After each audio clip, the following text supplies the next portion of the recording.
మమ్మల్ని ఆహ్వానించి అవకాశాన్ని ఏర్పాటు చేసినటువంటి స్థానిక సంఘ కాపరి కుటుంబానికి, సంఘానికి ప్రత్యేకంగా అభినందనలు, ఆశీర్వాదాలు అందజేస్తున్నాను. వేదిక కుడి ప్రక్కన ఉన్నటువంటి దైవజనులందరికీ కూడా కృతజ్ఞతపూర్వకంగా వందనాలు తెలియజేస్తున్నాను. మొదటి దినం కనుక కొన్ని ఇబ్బందులు జనరల్గా సహజంగా జరుగుతూనే ఉంటాయండి. ఇవి ఎక్కడైనా జరుగుతాయి. మనమేమీ తొందరపడక్కర్లేదు, బెంగపడక్కర్లేదు, దిగులు పెట్టుకునక్కర్లేదు. రానివ్వండి.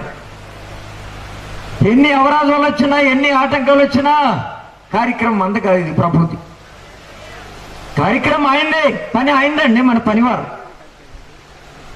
ఆయన పని ఆయన చెప్పకుండా నెరవేర్చుకుంటాడు. ఆయనకి అసాధ్యమంది లేదు, కొంచెం మనం నమ్మాలంతే. మరి దాదాపుగా మీరు నన్నందరూ ఎరుగుదురండి. ఎరగని వాళ్ళు కూడా ఉన్నారా? ఓ 2-3 మాటలు కొన్ని వినండి. నన్ను గురించి 2 మాటలు. ప్రస్తుతం జంగారెడ్డిగూడెంలో ఉంటున్నామండి. నేను మరి బాల్యంలో ఒక చిన్న పాస్టర్ గారికి పెద్ద కొడుకుగా పుట్టాను. పాస్టర్ గారు అబ్బాయిని కనుక చిన్నప్పటి నుంచి కొంచెం భక్తి, మర్యాద, ప్రార్థన, ఆదివారం ఆరాధన, బోధకులు వస్తూ భోజనం పెడతాం, పాస్టర్లతో పడకల సద్దరం, క్రైస్తవులతో కుర్చీలేయటం, పండుగ వస్తే పందిరేయటం, పప్పులు ఉండితే తెప్పలు పడి తింటాం అలవాటు. బైబిల్లో చాలా అధ్యాయాలు అప్పటికే కంటది పట్టాను. ఆంధ్రకేశ కీర్తన పుస్తకం 200 పాటలు చూడకుండా పాడేవాడిని. నోటి నిండా పాటలు, కడుపు నిండా మాటలు, నోటి నిండా పాటలు, కడుపు నిండా మాటలు. ఏం లాభం? హృదయాలు ఏసైకి చోట్లేదు. మారు మనసు అనుభవం లేకుండా, రక్షణ అనుభవం లేకుండా, పరిశుద్ధాత్మ అనుభవం లేకుండా నా జీవితాన్ని 20 సంవత్సరాల వయసు వచ్చే వరకు చాలా నష్టపరుచుకున్నాను.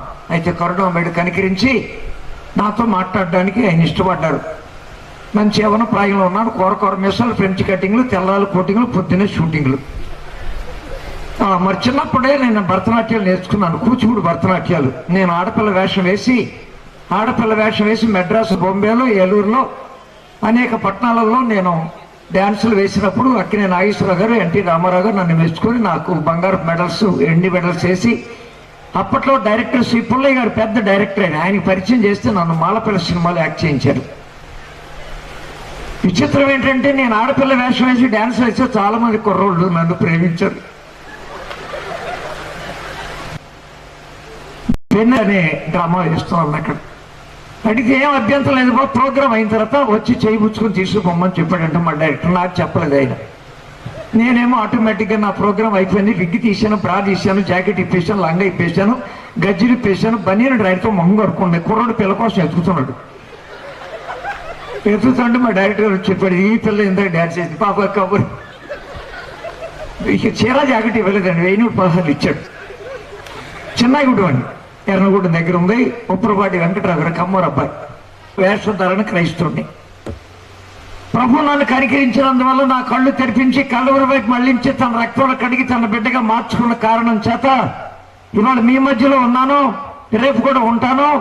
ప్రపంచంలో 150 దేశాలకు యేసుప్రభు ఎవరు, ఆయన ఎక్కడున్నారు, ఎప్పుడున్నారు, ఎందుకున్నారు, ఏం చేస్తారు, ఏం చేయగలరు, ఆయన దైవత్వం, ఆయన నమ్మకత్వం, ఆయన సేవకత్వం, ఆయన కర్తవ్యం, ఔన్నత్యం, ఆయన మహత్యం, మహత్వాన్ని శక్తి, ఆయన సారూప్యం చెప్పడానికి నా జీవితాన్ని అంకితం చేసుకున్నాను. ఒకసారి గట్టిగా స్తోత్రం చెప్తారా? 60 ఏళ్ల నుంచి అరుస్తున్నానండి. 60 ఏళ్ల నుంచి అరుస్తున్నాను. ఈ బైబిల్ పట్టుకొని ప్రపంచానికి యేసయ్యను పరిచయం చేయడం మొదలుపెట్టి 60 సంవత్సరాలు 150 దేశాలకి యేసయ్యను పరిచయం చేశాను. ఈ 60 ఏళ్లలో 8760 మందికి బాప్టిసం ఇచ్చాను. 1107 పెళ్లిళ్ళు చేశాను. 4000 మంది చిన్నపిల్లలకి అన్నం తినిపించి పేర్లు పెట్టాను. 8000 మందిరాలకి రిబ్బన్లు కట్ చేశాను. నేనే సొంతంగా 60 మందిరాలు కట్టాను. Head quarter Jangareddygudem. ప్రస్తుతం నా వయసు పెద్ద వయసు, ఇంకా 79. 78 సంవత్సరం వరకు బీపీ కానీ, షుగర్ కానీ, సైట్ ప్రాబ్లం కానీ, వినికిడి ప్రాబ్లం కానీ రాలేదు. 79 ఎంటర్ అయిన తర్వాత కొన్ని దేశాలకు వెళ్ళడం జరిగింది. ఆ దేశాలకు వెళ్ళి తిరిగి వచ్చే లోపల కొంచెం సైట్ ప్రాబ్లం వచ్చింది. ఇలాంటి లైటింగ్ చూడొద్దని అర్థం పెట్టుకోమన్నారు. ఇది లేకుండా కూడా నేను మొత్తం తేలిగ్గానే. దేవుని మహాకృప. 1957 సంవత్సరం మార్చి 8వ తారీఖున ప్రభు నన్ను పట్టుకున్నారండి. మెడ్రాస్ నుంచి ఒక ఆయన వచ్చి ఇంగ్లీష్లో మాట్లాడుతున్నారు. తెలుగులో వైఎస్ రాజశేఖర రెడ్డి గారి పెదనాన్నగా తర్జుమా చేస్తున్నారు. ఆ సభలో ప్రభు నాతో మాట్లాడే, పాస్టర్ గారు, అబ్బాయి శిఖరమణి, నువ్వు ఈ దశలో ఇలాగే చనిపోతే నరకానికి పోతావురా, అందులో పడ్డావాను చచ్చానండి పారేది లేదు. యుగ యుగాలు పగులు లేచే స్థలం, ఆరని అగ్ని తీరని బాధ మానని వేదన. వద్దు, నువ్వు ఆ స్థలానికి వెళ్ళడం నాకు ఇష్టం లేదు. అందుకే నీ కోసం దిగొచ్చాను.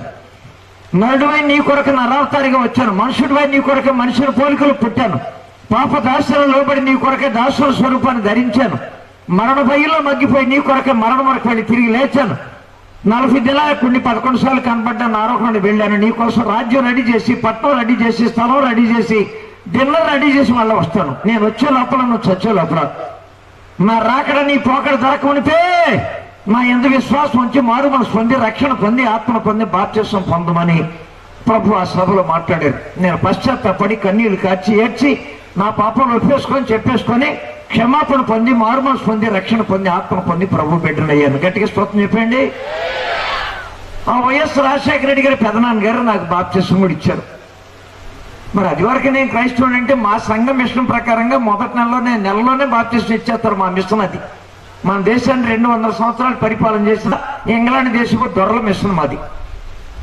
మా పద్ధతి ప్రకారంగా ఇచ్చారు. కానీ వాక్యానుసారంగా మారు మనసు లేకుండా, రక్షణ లేకుండా, ఆత్మ నడిపింపు లేకుండా బాప్తిసం పొందిన వాక్యానుసారం కాదని నేను గ్రహించినప్పుడు 59వ సంవత్సరం నవంబర్ 5వ తారీఖున వైఎస్ రాజశేఖర రెడ్డి గారి పెదనాన్న గారు నాకు బాప్తిసం ఇచ్చారు. ఆయనే ఒక అనాథ పిల్లని చూసి పెళ్లి చేశారు. 7 పిల్లలు. ఆ 7 ఇప్పుడు ఆఖరి ఆయన పాటలు పాడుతున్నారు. 2 ఆయన కూడా మీకు తెలుసు. 2 ఆయన తెలుసో తెలీదా? తెలుసండి. ఆదివారం 4 నుంచి 4:30 వరకు శుభవార్త ఛానల్లో పాటలు పాడుతున్నారు. బుధవారం సాయంత్రం 5:30 నుండి 6 గంటల వరకు ఆరాధన ఛానల్ పాటలు పాడుతున్నారు. ఆయన 600 పాటలు రాశారు. ప్రపంచంలో ఇవాళ 250 దేశాల్లో స్టీవెన్సన్ గారి పాటలు వినబడతా ఉన్నాయి, పాడుతూ ఉన్నారు. ఆయన 2వ అబ్బాయి. పెద్ద అబ్బాయి కూడా దేవుని సేవలో ఉన్నారు. 3వ అబ్బాయి ఎల్లుండి మీ మధ్యలో మాట్లాడతారు, చూదురు గాని. ఆల్రెడీ మీరు చూసి ఉంటారులేండి ఆయన కూడా. ప్రభు నాకు ఇచ్చిన 7 పిల్లలు, 2 ప్రభు రమ్మంటే వెళ్ళిపోయారు. ప్రస్తుతం 4 అబ్బాయిలు, 1 పాప. వీళ్ళెవరు కూడా చదువులు అవ్వలేదు, పెళ్లిళ్ళు అవ్వలేదు, ఇల్లు లేదు, వాకి లేదు, అద్దె సైకిల్ అద్దె ఇంట్లో ఉంటున్నాము. ఆ దశలో ప్రభు నన్ను సేవకు రమ్మన్నారు. నేను హెడ్ మాస్టర్ని. భయపడ్డాను. ప్రభా, ఈ పిల్లల్ని ఎవరు పోస్తారు? ఇల్లు కూడా లేదు, సైకిల్ కూడా లేదు. 7 సంగతిని అడిగితే చెప్పాడు యేసయ్య, నువ్వు నా పనికి రా, నీ పిల్లలు పెంచి పెద్దోళ్ళని చేస్తా, నిన్ను రాజుల ముందు నుంచో పెడతా, రాజ్యాలు తిప్పేస్తా, ఆ పిచ్చివాడికి చేస్తా, పుచ్చుకువాడికి చేయను, తలగా ఉంచండి, తోటగా ఉంచండి వాగ్దానం చేశాడు. ఉద్యోగానికి రిజైన్ చేశాను. విచిత్రం ఏంటంటే నా పిల్లలందరూ కూడా ఉన్నతమైన చదువుల్లో ప్రభు చదివించారు. గట్టిగా స్తోత్రం చెప్పండి. మామూలు చదువులు కాదు, అందరూ పోస్ట్ గ్రాడ్యుయేట్లే. అందరూ మారుమనసు పొంది, అందరూ రక్షణ పొంది, అందరూ ఆత్మ పొంది, అందరూ బాప్తిసం పొంది, అందరూ వరాలు పొంది, అందరూ స్వరాలు పొంది, అందరూ ప్రభు సేవలో సహకరిస్తున్నారు. గట్టిగా స్తోత్రం చెప్పండి. అందరికీ పెళ్లిళ్ళు అయిపోయినాయి. అందరికీ 2 పిల్లలు, అందరికీ బంగ్లాలు, అందరికీ కార్లు, అందరికీ స్కూటర్లు, అందరికీ సంఘాలు. ప్రభు గొప్పగా ఆశీర్వదించేశారు. ఆ కారణం చేత మీ మధ్యలో ఉన్నాను.